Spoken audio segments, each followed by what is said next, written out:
एगो बरती छठ माई के दरबार में पहुंचल भी भैया श्रद्धा विश्वास लेके और रो रो के कहतिया कि माई तो से जवन जे मांगेला उहे देले बाड़ू। तो बताओ माई कब तक ले हमार गोद सुना रही। आई एक एगो भजन के रूप में सुनल जाओ कैसे कहती है भैया।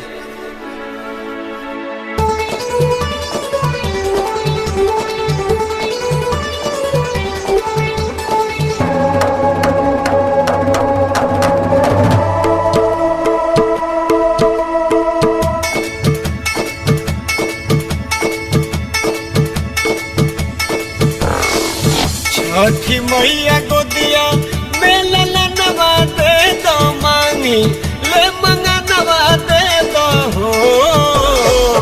छठी मैया गोदिया में ललनवा दे दो मांगी ले मंगनवा दे दो हो।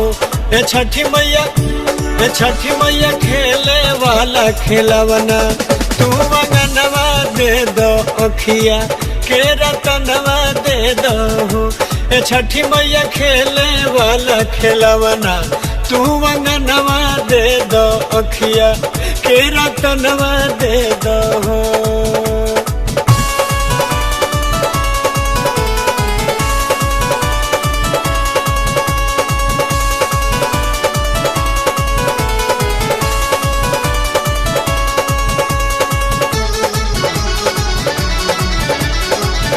पट पटदार माई कहले बझनिया ताना मारे हमारो पर सासू गोतिनिया।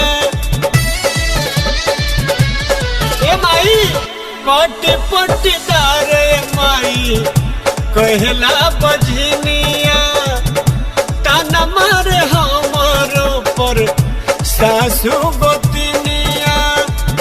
हमरो के दाया के खजनवा दे दो मांगी ले मंगनवा दे दो हो।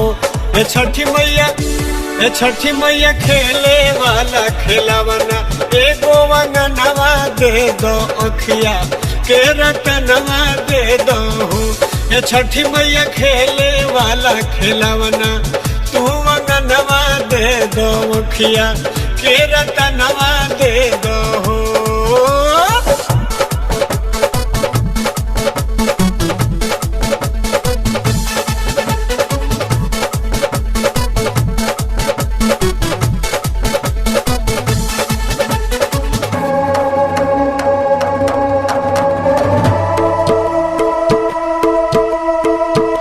ममता के माई तू तो हो भंडार हो भर देलू गोदय माई जन संसार हो। ममता के माई तू तो हो भंडार हो भर देलू गोदय माई जन संसार हो। अचरा पसारी ले धनवा दे दो मांगी ले मंगनवा दे दो हो। ए छठी माई खेले वाला खेलवना एगो मंगनवा दे दो अखिया के रतनवा दे दो हो। ए छठी माई खेले वाला खेलवना तू मंगनवा दे दो मांगी ले मंगनवा दे दो हो। ए माई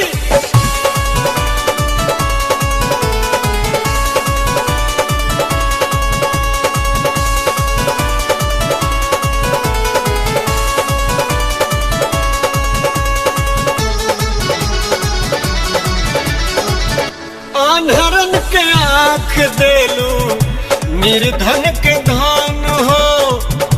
तोहरे दुआरिया बाझिन पावे ललन हो। ये भाई अनहरा के आँख देलू निर्धन के धन हो। तोहरे दुआरिया बाझिन पावे ललन हो।